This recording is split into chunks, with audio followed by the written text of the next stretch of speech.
All right, so let's talk about the economy. Everybody is talking about the economy. And here in San Francisco, there's a lot to be concerned about, but there's also a lot to be thankful about. The fact is, San Francisco continues to outperform peer cities. The fact is, in San Francisco, in almost every key sector, we're continuing to do more and do better than the rest of the state and the nation.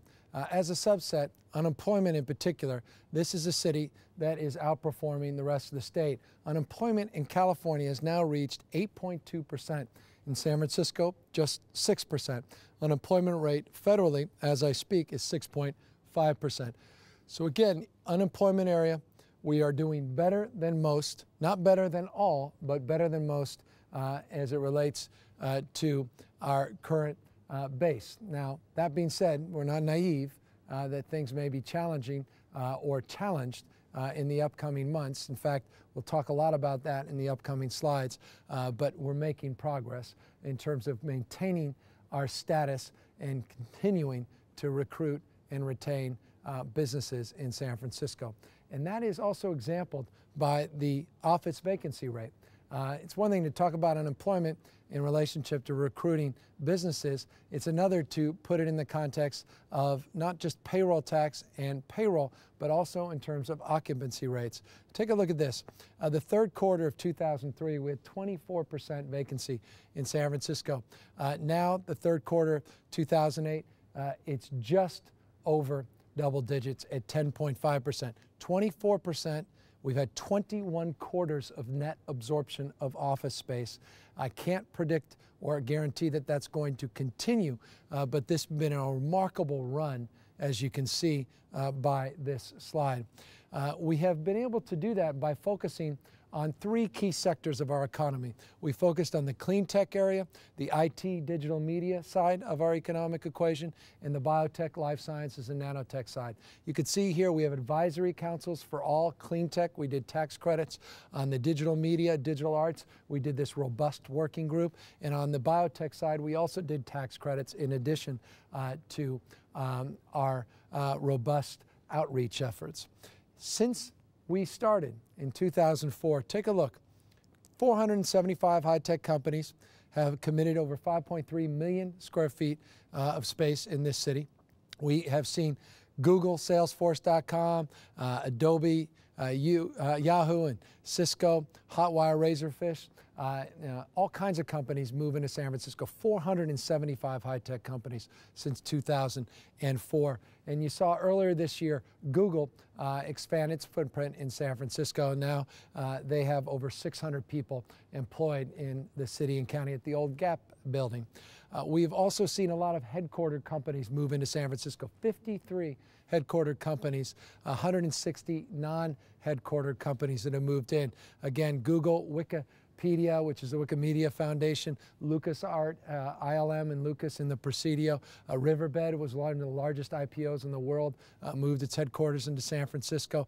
Gymboree moved down into the city near the Transbay Terminal. The Body Shop moved its North American headquarters into San Francisco. Suntech, that photovoltaic manufacturer, one of the largest in the world from China, moved its North American headquarters into San Francisco. Yahoo, Microsoft, others expanding into the city.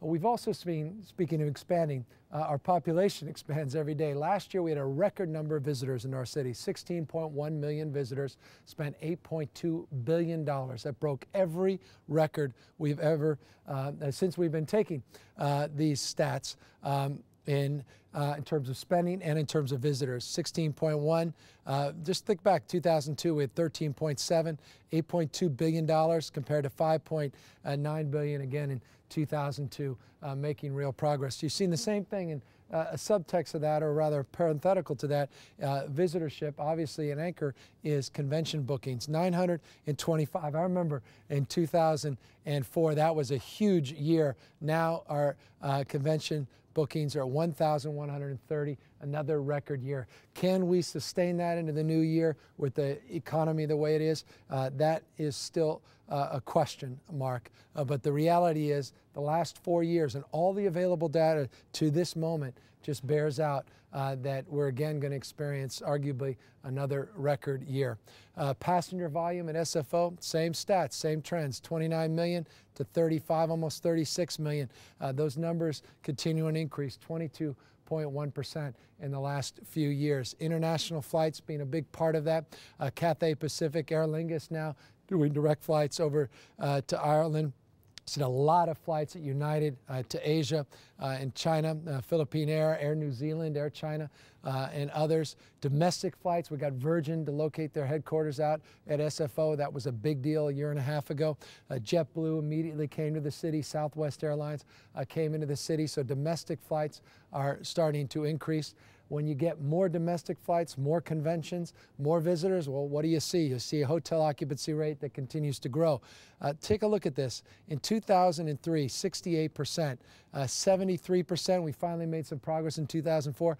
Now getting close to 80% occupancy. There's a hotel tax that comes from that funds our arts programs and funds other programs and city services. But that, again, is a robust hotel industry. Can that continue? Still to be determined. But 2007 and 2008 arguably looks even higher, though I didn't want to put anything up yet because this last quarter began to soften a little bit. But I think we'll get close to 80% in 2008. Revenue, again, revenue that's driven directly by that occupancy, 120 million to 22 million to 225 million. Just think about that. In 2002, 2003, we received $122 million in revenue. It's gone up over $103 million. That goes right into the city to invest back into programs and to people. Retail sales growth, again, an anomaly. I hate to admit it, I don't want to just give all good news on the economy, but look at the retail sales growth. We continue to see retail sales increase. We saw them last quarter, the first couple quarters of this year. We saw retail sales increase against the backdrop of the rest of the region declining. Here it is, statewide retail sales have declined 3.4% in the last year. In the San Francisco region alone, they've declined. In the city, San Francisco up 3.2%. So 3.4% down in the state, up 3.2%. And that's through the second quarter of the year. And I recognize the second quarter is not the third quarter. Those numbers we expect to soften. But again, outperforming the rest of the state and certainly even the rest of the Bay Area that's doing better still than the state. But despite that relatively good news, no question that we're not immune to the macroeconomics, not immune to the credit crisis, not immune to what's going on in terms of the housing crisis and the like. You can see here what I mean by that. And again, now here's the red flag of caution, and you see a lot of red on this slide. Slower growth projected in property tax, business tax, the hotel tax side. Only thing that's holding strong is the utility users tax. The biggest concern we have is the real property transfer tax. This is where we're going to see real losses. Sales tax, health and welfare interest investments, those will be down, but the one that I'm most concerned about is real estate transfer tax. Here's why. We had, and this slide doesn't show it, we had $6.7 billion of real estate activity in 2007, real estate transfer that occurred, property that sold, $6.7 billion of property that sold, and the benefit from real estate transfer tax.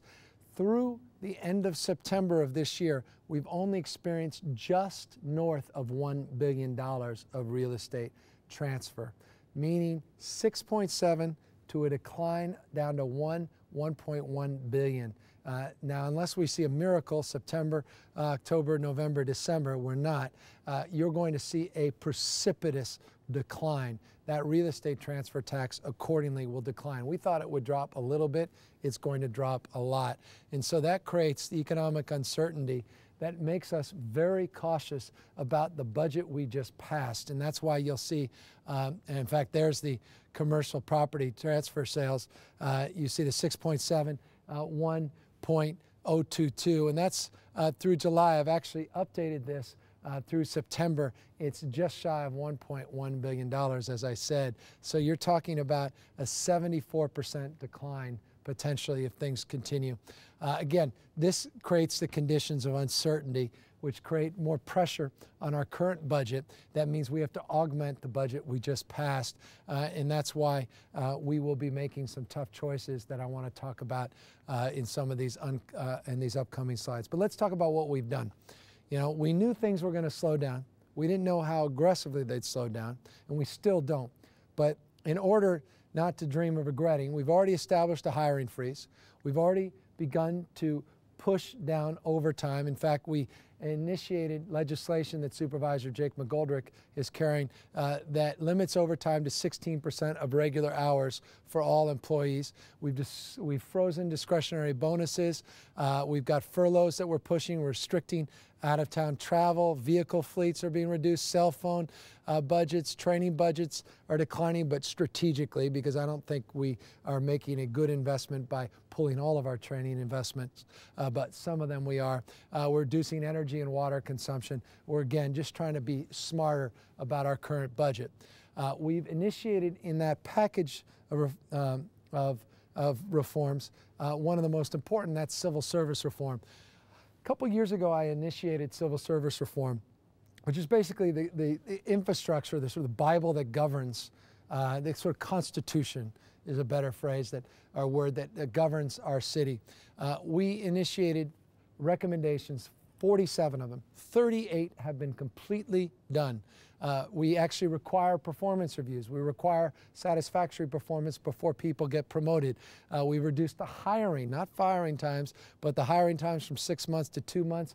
We've done some other initiatives that I'm very proud of. We're going to be pushing more reform into the new year. We're going to complete the job, including some attendance standards and some performance-related standards to really get to the next level of productivity, which I recognize, especially in this climate, is important to everybody. And so we're working with labor to do that.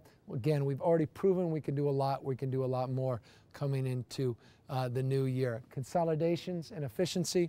We've consolidated 14 city departments. People don't know this. Consolidated 14, eliminated 4, come up with new online strategies and IT strategies. You could do your parking meters, again, online. I mentioned that in the transportation section. You can get fast passes now online. You can even do online reservations for a lot of our park and rec facilities. We have more e-procurement programs, and we've got a new human resource strategy, which I'll talk about in a moment. We've increased the number of audits in city government from 48 to 67. We can still do more and do better there. We've reduced the total number of sole source contracts, more competitive bidding. That continues to move in the right direction. We've initiated one number does it all, the power of one, we call it, 311 call center, to take those 2,300 plus telephone numbers and consolidate them ultimately into one. We've done it most aggressively with 673 Muni. We've done it with 28 Clean and some other city phone lines, Department of Public Works and Muni. We'll continue to do more. You can see the average daily volume at 311 has increased substantially versus the previous year. The monthly call volumes beyond the average daily volumes growing accordingly. 311 has been a huge success, and that's part of the reform of government. Because remember, it's not just a glorified switchboard. When 311 calls come in, they're monitored for performance. I can actually determine on a weekly basis how many calls for service came in for this program or that program, and how many actually were accomplished in terms of work orders that were complete. It helps us hold department heads accountable, and in this era, it is an era of accountability. We need to do more. You can see those service requests. We just added the housing authority to this, which is important. We've got litter and trash, a big part of it, graffiti, potholes, streets and sidewalk cleaning. But again, Muni and parking and traffic are the lion's share of calls that come in, people complaining about Muni being late, complaining about double parked cars or people in their driveways, et cetera. 311, 24 hours a day, 7 days a week, 365 days a year, available in 100, I think now in 176, someone may have said the other day, 182 languages. Try us. Try it if you haven't. Try out this program, because again, it's a big part of continuing our reforms and continuing to lead our workforce to be more accountable. Speaking of that, You know, it was interesting, the governor just a few months ago in his budget crisis talked about rolling back the wages to minimum wage for all government employees. They couldn't even do it if they tried, was the perversity of that direction by the governor, and they never did it. They couldn't do it, again, even if they wanted to, because they didn't have the systems to do it. Well, San Francisco, not completely dissimilar to the state of California when it comes to its human resource information management systems. The difference is we've actually initiated the reforms. This is a multi-year reform. Tens of millions of dollars are going to be invested in this. We're making real progress. You can see here what Project Emerge calls for. And it's something, again, we're in the middle phase of this multi-year phase, but one that deserved a little highlight, I think, in the context of some of the discussions at the state level, and something I'm very proud of that Mickey Callahan and my new Chief of Staff, which is my old Chief of Staff, Steve Cava, has been doing with our Controller, Ben Rosenfeld, and former Controller, Ed Harrington. This is really a model, I think, for the rest of the state. In addition, we talk about models. One of the biggest issues of our budget is unfunded healthcare liability, something that we call GASB 45. We have $4 billion of unfunded liability to deal with retiree healthcare.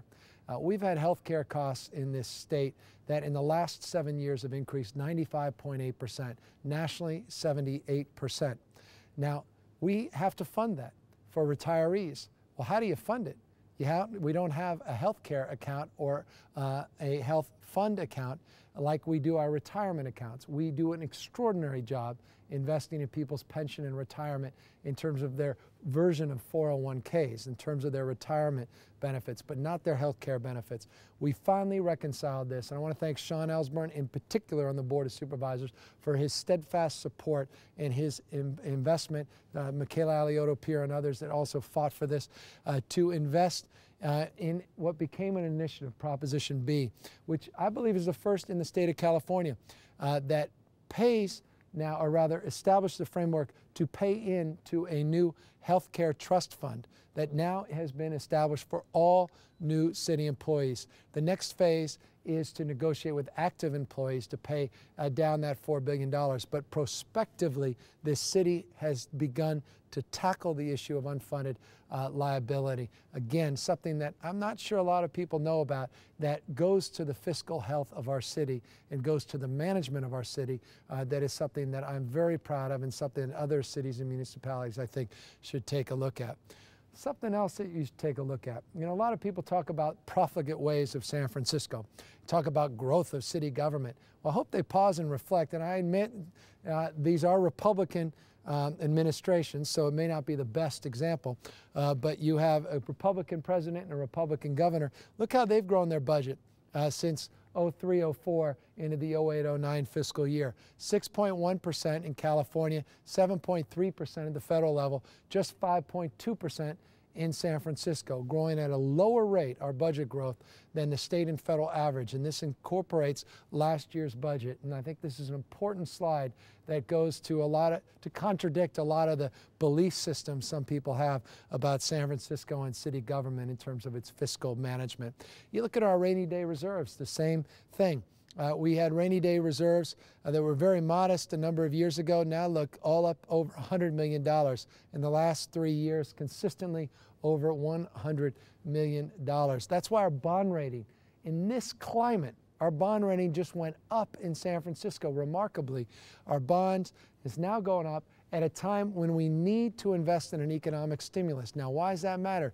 Bond rating goes up. It means better cost structure in terms of taxpayers paying more interest. We now paying a little less interest at a time when we need to be rebuilding our parks, playgrounds, water and sewer systems in order to stimulate our economy. Could not have happened at a better time. High reserves, good fiscal discipline, budget growth that's not profligate and not out of control, and now puts us in a position where our bond rating is increased in spite of the macroeconomic climate. So what's next? We talked about the need to deal with the uncertainty and to make some adjustments in the mid-year. Well, now we're doing just that, $75 million of adjustments that we'll be making at the end of this calendar year. We're going to continue those non-essential hiring freezes.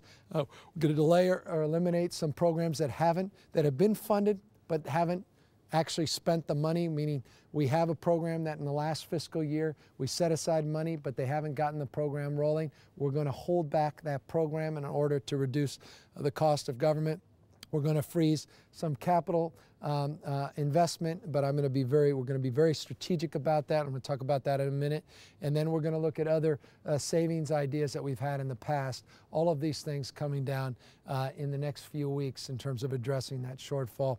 It may mean not just hiring freezes, by the way, as well, some layoffs, which are important. But one of the long-term things we need to do is we've initiated a request to the controller, Ben Rosenfeld. We said, Ben, we need you to come on board. We need all those consultants you work with, all those folks, to get a third-party analysis of our budget, compare best practices, see where we're high, see where we're low. Let's do some peer review, and let's take a good look at long-term fiscal health of our city so we're not missing something. We're doing a good job, but let's do a better job. Let's do the best we possibly can, not just a little bit better than last year. And so you can see that we're going to look at diversification of our tax base. We're going to look at spending and revenue growth over the past decade so we can really get a sense of where we're out of kilter and where we're within a framework of appropriateness, where we've outpaced, et cetera. So that's something I'm looking forward to, which is a longer-term solution, which is incredibly important going into the new year. It doesn't just address our current fiscal shortfall. But how do you address the current fiscal shortfall beyond just cuts? I come from the private sector, a business person.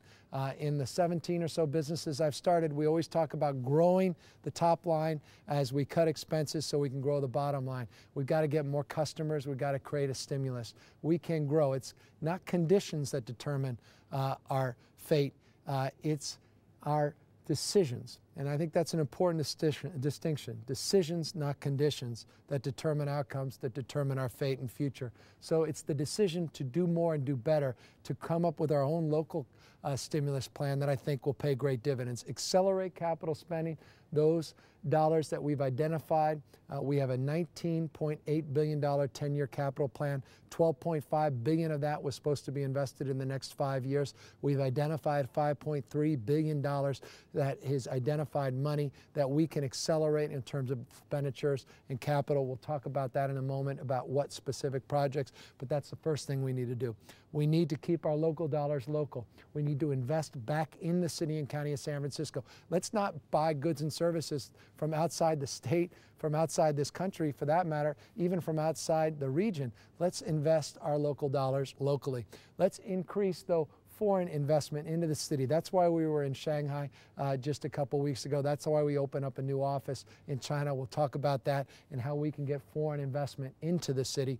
And let's reduce, again, our cost of doing business, as I exampled in that other slide, which is always important.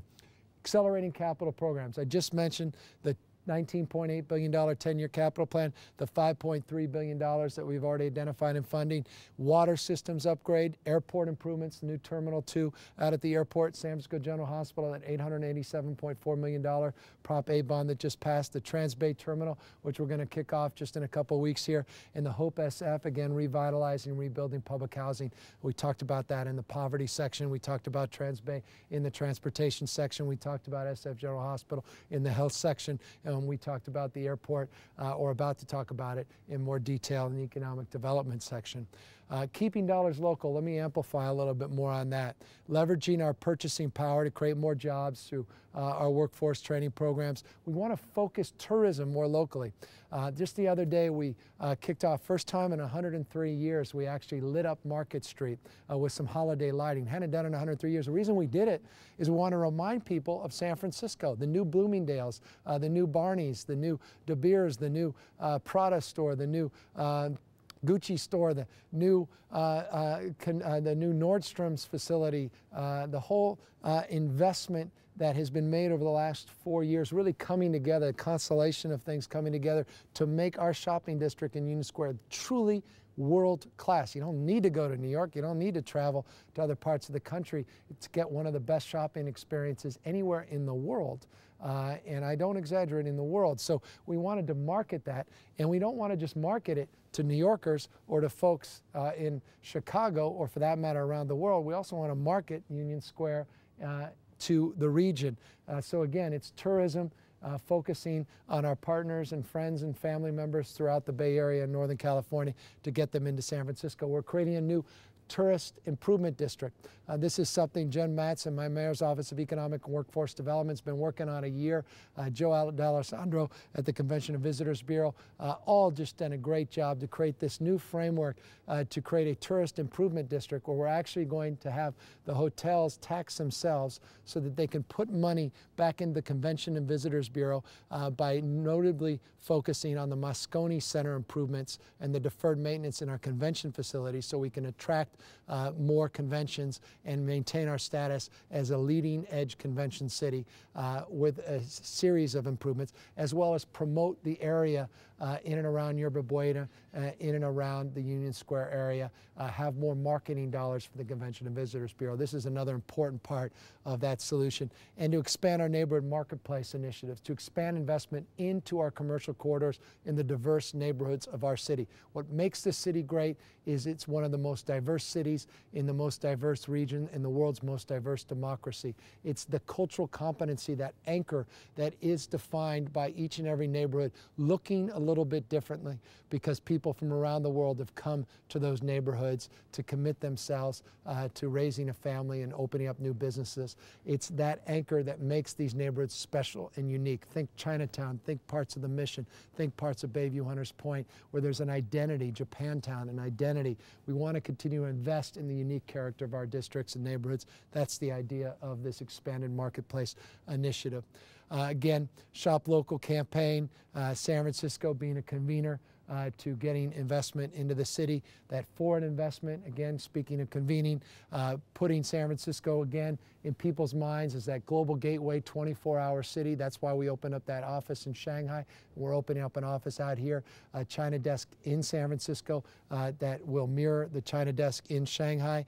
We want to facilitate bigger investment, more investment in the city and county of San Francisco, the Suntech businesses, the Trina businesses, China Daily now moving into San Francisco, and some other big announcements that we'll be talking about very shortly. Again, foreign investment, we should not just look to the United States, just look inward. We need to look outward to get more investment into market San Francisco. And that's why we also just established a sister city in Bangalore, our first sister city. It was an amazing a memorandum of understanding that we signed right there. Well, it was right in the B of A building on one of the top floors, and we did a digital conference with our friends in Bangalore just a few weeks ago and established the first sister city between Bangalore in India and the Bay Area in San Francisco. And again, it's all just part about connecting our cultural and business relationships in a more robust way. So again, this is also part of that larger economic development strategy and stimulus strategy. Reducing the cost of doing business. Look, this is not a time to raise fees and fines on businesses. This is not a time to raise taxes on local businesses. So that's why we cannot shift the cost of our budget or the burden of our budget on the small business community, and we need to implement targeted tax credits, which is something we're all working on. Supervisor McGoldrick working with Jen Matz and the Mayor's Office of Economic Development again, and Michael Cohen on some green tech tax credits and some other tax credits that we can actually stimulate more economic growth, particularly again in the green tech sector, the IT sector, digital media, digital arts, and the nanotech, biotech, and life science sector, again, all part of our economic and workforce development strategy. We also want to use our small business center and make it more robust. We just established a small business center. I'm very proud of it. It's one of the successes of 2008. It was launched in May. You can see that 879 business cases have been advanced. We're dealing with 45 new cases every single week. 89% of these, or 80% of these cases are for brand new businesses. A one-stop shop to get all of your small business needs addressed in a substantive way, as opposed to the old way of doing business, which was a bunch of folks pointing you to another silo, another part of city government, another building. The Small Business Assistance Center, because the wisdom of the voters is working, and I want to thank again the supervisors that supported it for helping initiate this recommendation to get this on the ballot. I think it's a really positive sign in light of the economic crisis that we had the foresight to actually put this thing together and to organize it. One-stop shops are also part of the solution. You know, we have our one-stop shops out in the Mission and Turk Street in the southeast. We just announced one in July in Chinatown. We really want to revitalize and stimulate the economy in Chinatown, first and oldest Chinatown in the United States. We're very proud of our Chinatown. We had a great conference down there to help promote it. Want to continue to promote it. New website promoting Chinatown. We've also advanced. We're going to be opening up just next month a new Western Addition Workforce Center, One-Stop Shop Center. Again, targeting needs of workforce training, workforce development, and twinning them with our economic development strategies. Also part of the larger strategy to get the city moving again. Enterprise tax zones. How many people knew that we enhanced our enterprise zones? People don't realize this is about half of our city, the eastern side of the city. This is all zoned to get tax credits. These are enterprise tax credits that are available. So many businesses are completely unaware. They're in that zone. They don't need to be paying payroll tax in some cases. We are now out there promoting it. Just recently, because of the good work of our office, Michael Cohen and others, tax credit vouchers are up by 40% from this point last year. So we want to keep marketing that tax credit program. Over 1,562 of these credits have been offered. People didn't even know that they were afforded them. These exist, state credits, federal credits. That's another big part of our stimulus strategy, is to encourage more of it. We also recognize, as I said, you got to twin your economic development strategies with workforce development strategies.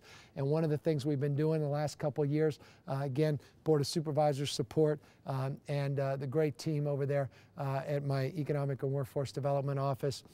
We have got a whole new workforce training strategy that we have incorporated. We've consolidated a lot of the workforce training that was done in different departments, all with Rhonda Simmons under a new department. They're doing an outstanding job, and the focused efforts is on at-risk youth. Again, those youth during that transitional phase, 16 to 24-year-olds. We've got this RAMP program that is really coming together. This is something that is timely in terms of the investment of energy, and it's really going to take shape into 2009, the benefits of this, and it will play very well into our economic development strategies.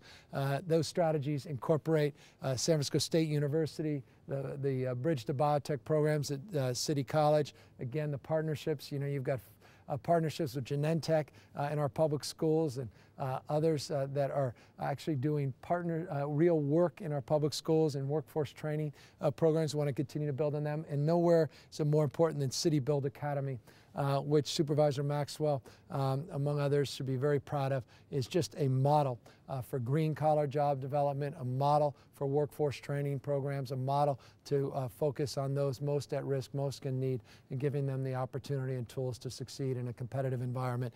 We want to build that City Build Academy and a workforce training program and get it to the next level. You can see just right here that the Academy just had a 7th training class, 89% placement of the graduates. 850 residents are now in construction employment jobs since we initiated this program.